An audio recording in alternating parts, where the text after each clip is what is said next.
ये कश्मीर के अंदर जो हो रहा है आज,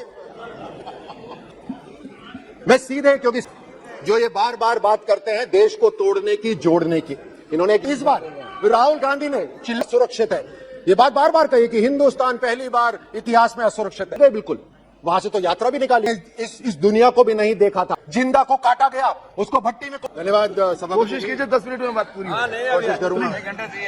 धन्यवाद सभापति जी, मैं अपनी पार्टी को भी धन्यवाद देता हूं। पिछले 2.5 दिनों से जो अविश्वास प्रस्ताव पे जो चर्चा हो रही है उसमें विपक्ष केवल और केवल मणिपुर पे उन्होंने बात करी। इससे एक बात तो स्पष्ट होती है कि इनके 10 साल और हमारे 9 वर्ष, इनके 10 साल के अंदर घोटालों की लाइन लग गई थी, लेकिन उन्होंने सरकार के एक भी मंत्रालय के खिलाफ एक शब्द नहीं यहाँ कहा, सिर्फ मणिपुर की बात करी है। आज ये चर्चा इस बात की भी होनी चाहिए, जो मूल जड़ है, ये बार बार मणिपुर की बात करते हैं। ये भी बोलते हैं कि हम वहां पर गए थे कुछ लोगों से मिलने के लिए, एक वीआईपी विजिट इनकी हुई थी, यहाँ पर एजेंसियों की खबर भी है। और मैं अपने विपक्षियों को यह भी बताना चाहता हूं कि सदन में कुछ ऐसे भी लोग हैं जिन्होंने मणिपुर का एक एक नाला, एक एक पहाड़ी के ऊपर ऑपरेशंस भी करे हुए हैं। मणिपुर की जो जिम्मेदारी नॉर्थ ईस्ट के अंदर जो पिछले 40 साल से जो हिंसा चल रही है उसकी जिम्मेदारी कांग्रेस की है। ये कश्मीर के अंदर जो हो रहा है उसकी जिम्मेदारी कांग्रेस की है। उसी तरह पंजाब के अंदर भी जो मिलिटेंसी हुई है उसी की भी जिम्मेदारी पूरी की पूरी कांग्रेस के ऊपर है। लेकिन आज चर्चा विश्वास और अविश्वास की हो रही है, तो मैं हरिशंकर परसाई जी की उस पंक्ति से ये बात कहना चाहता हूं कि आत्मविश्वास कई प्रकार का होता है, धन का, बल का, ज्ञान का, लेकिन मूर्खता का आत्मविश्वास सर्वोपरि होता है, जो उन्होंने दिखाया।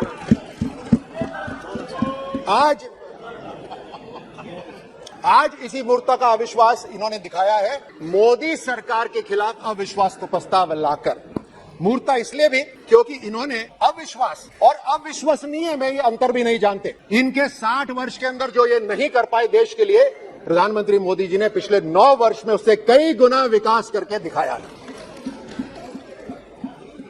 मैं सीधे, क्योंकि समय कम है, मैं सीधे आता हूं। जो ये बार बार बात करते हैं देश को तोड़ने की, जोड़ने की, इन्होंने एक यात्रा भी निकाली, भारत जोड़ो यात्रा करके। मैं 2008 में बीजिंग ओलंपिक्स के अंदर वहां पर था और हमें खबर लगी कि साहब सोनिया गांधी जी, राहुल गांधी जी आपसे मिलने आ रहे हैं। ये हमसे मिलने वहां पर नहीं आए थे और ना ही कोई मुलाकात हुई, क्योंकि इनकी थालियां तो कम्युनिस्ट पार्टी ऑफ चाइना ने बिछा रखी थी। इनकी मुलाकात कम्युनिस्ट पार्टी ऑफ चाइना से हुई। ये रिमोट कंट्रोल से सरकार चलाते थे।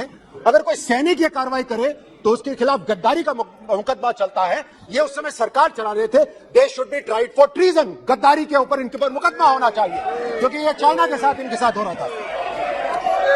2018 के अंदर, 2018 में यही अविश्वास प्रस्ताव आया था। उस अविश्वास प्रस्ताव के अंदर जैसे इस बार राहुल गांधी ने चिल्ला कर यहां पर बात रखी, उसी तरह उस समय भी इन्होंने जोर जोर से कहा कि हिंदुस्तान पहली बार इतिहास के अंदर असुरक्षित है। ये बात बार बार कही कि हिंदुस्तान पहली बार इतिहास में असुरक्षित है। हिंदुस्तान के लिए तो वो लागू नहीं हुआ, लेकिन राजस्थान के लिए वो जरूर लागू हो गया। राजस्थान आज इतिहास में पहली बार असुरक्षित है, अपराधों में नंबर 1 है, भ्रष्टाचार में आज नंबर 1 है। यहां पर खड़े होकर बड़े इमोशनल तरीके से राहुल गांधी बोल रहे थे। मैं जा रहा था, मेरी जुबान भी नहीं खुल रही थी, वो महिला आई, उसने ऐसे पूरी रात अपने बच्चे के साथ बिताई। राजस्थान को भूल गए बिल्कुल, वहां से तो यात्रा भी निकाली थी। 14 साल की वो मासूम बच्ची जिसने इस दुनिया को भी नहीं देखा था, उसके साथ सामूहिक दुष्कर्म हुआ, जिंदा को काटा गया, उसको भट्टी में, कोयले की भट्टी में डाला गया, लेकिन इनकी तरफ से एक ट्वीट नहीं, एक कोई शब्द नहीं। ये शर्म आनी चाहिए इनको। डूंगरपुर कम नहीं है, डूंगरपुर के अंदर एक 9वीं क्लास की शिक्षक के साथ 5 लोगों ने दुष्कर्म करा, लेकिन इनके जू भी नहीं रखती। करौली के अंदर एक 21 साल की लड़की, आप बात करते हैं अगर इमोशन, अगर आप किसी के पिता है तो इस बात को समझिए। 21 साल की लड़की को पहले अगवा करा गया, और यहां पर आप ही की सरकार के जो मुख्यमंत्री है वो कहते हैं कि राजस्थान के अंदर तो अपराध ज्यादा इसलिए हो रहे हैं क्योंकि हम एफआईआर तुरंत दर्ज करा देते हैं। वो भी झूठ है, क्योंकि जब उसको अगवा करा गया उसके माता पिता तुरंत पुलिस स्टेशन गए कि हमारी बेटी को बचा लो। कोई एफआईआर नहीं हुई, उन्हें धक्के मार के बाहर निकाला गया। अगले दिन उसके साथ दुष्कर्म हुआ, उसको गोली मारी गई, और गोली से नहीं मरी तो उसके ऊपर एसिड फेंका गया, एसिड से नहीं मरी तो उसको कुएं में डाला गया। शर्म आनी चाहिए इनको।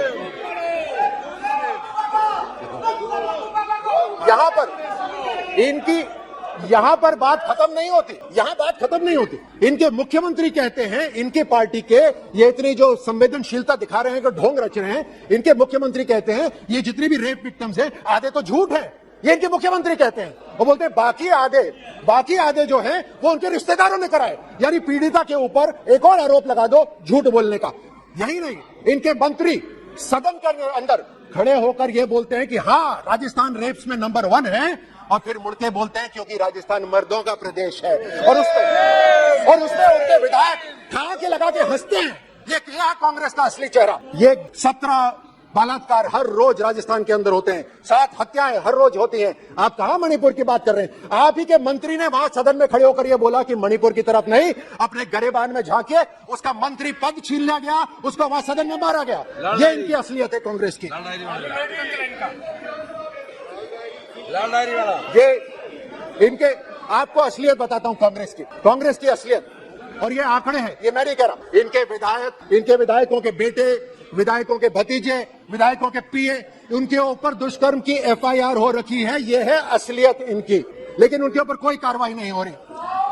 गर्भवती महिलाओं के ऊपर ये जो पैसे बनाते हैं, वो इससे ये अपनी जेब भराई कर रहे हैं। तुष्टीकरण का उदाहरण तो राजस्थान के अंदर इतना भद्दा हो रहा है, शायद ही किसी भी प्रदेश, भारत के किसी भी प्रदेश में हो रहा हो। ये 4 साल के अंदर 10 पुजारियों की हत्या हुई है। धार्मिक स्थल बचाने के लिए संतों ने अपना आत्मदाह करा है। राजस्थान के अंदर 300 साल पुराना शिव मंदिर तोड़ा जाता है, उसके ऊपर बुलडोजर चलता है। सालासर के अंदर दरबार का बुलडोजर चलता है, उसको तोड़ा जाता है। यह है इनका तुष्टीकरण। एक खास समुदाय के लिए इनकी सरकार वहां पर एक आदेश पारित करती है। सुनिए, एक आदेश पारित करती है इनकी राज्य सरकार कि एक खास समुदाय के लिए बिजली कटौती नहीं होगी, क्योंकि उनका एक त्योहार है, हमें उनसे कोई परेशानी नहीं।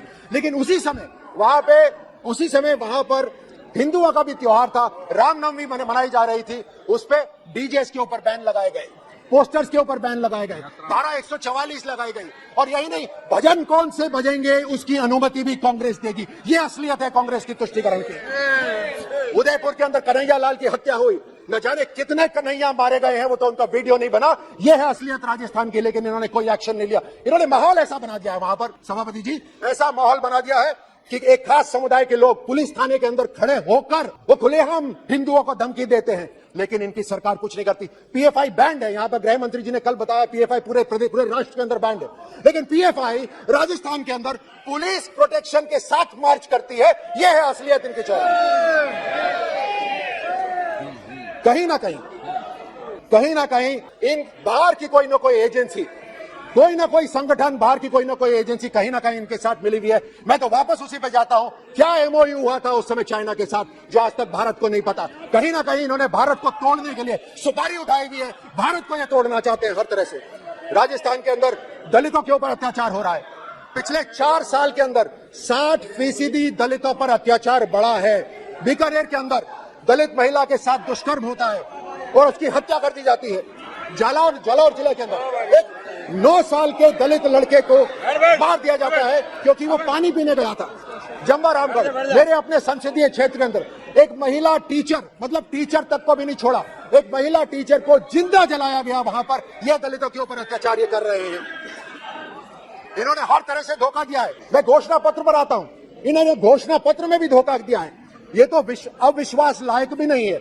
ये अविश्वास प्रस्ताव हमारे सरकार के खिलाफ लाए हैं, लेकिन पर ये अविश्वास लायक भी नहीं है। इन्होंने राजस्थान के साथ विश्वासघात करा है। ये है असलियत इनकी। घोषणा पत्र के अंदर ये कहते हैं कि हम हस्तशिल्प कला और हथकरघा निदेशालय का गठन करेंगे, नहीं करा। यहाँ पत्रकार बैठे हैं, राजस्थान के पत्रकारों को इन्होंने बेवकूफ बनाया। बोलते हैं हम आपकी सुरक्षा के लिए एक अधिनियम लेकर आएंगे। 4.5 साल हो गए, एक भी अधिनियम नहीं आया। इन्होंने हर तरह से राजस्थान के साथ विश्वासघात करा है। और अविश्वास प्रस्ताव किसके लिए लेकर आए? एक ऐसी पार्टी जिसने जो कहा वो करा, एक ऐसी पार्टी जिसने बोला धारा 370 हटाएंगे तो हमने हटाया, हमने बोला राम मंदिर बनाएंगे तो हमने बनाया, हमने बोला आतंकवाद को मुंह तोड़ जवाब देंगे तो हमने दिया। हर तरह से उस सरकार के खिलाफ ये अविश्वास प्रस्ताव लेकर आए हैं। मैं इनसे आग्रह करता हूं अगली बार ये घोषणा पत्र दें तो उसमें एक स्टार लगाए, वो स्टार लगा के बोले टर्म्स एंड कंडीशंस अप्लाई, क्योंकि ये झूठ बोलते हैं, झूठ बोलने वाले। मैं अभी खत्म करता हूं, अपनी बात खत्म करता हूं ये कहकर कि जब जीत न सके बाजी वे हाथ मलने लगे, जब जीत न सके बाजी वो हाथ मलने लगे। आसमां सी ऊंचाई, प्रधानमंत्री मोदी जी और मोदी सरकार के लिए बोल रहा हूं, आसमां सी ऊंचाई देख वो जलने लगे। अभी तो बहुत कुछ तमन्ना है 56 इंच के सीने में। अरे रुकिए, बैठिए, अभी से आपस में क्यों लड़ने लगे? ये इनकी असलियत। बहुत बहुत धन्यवाद।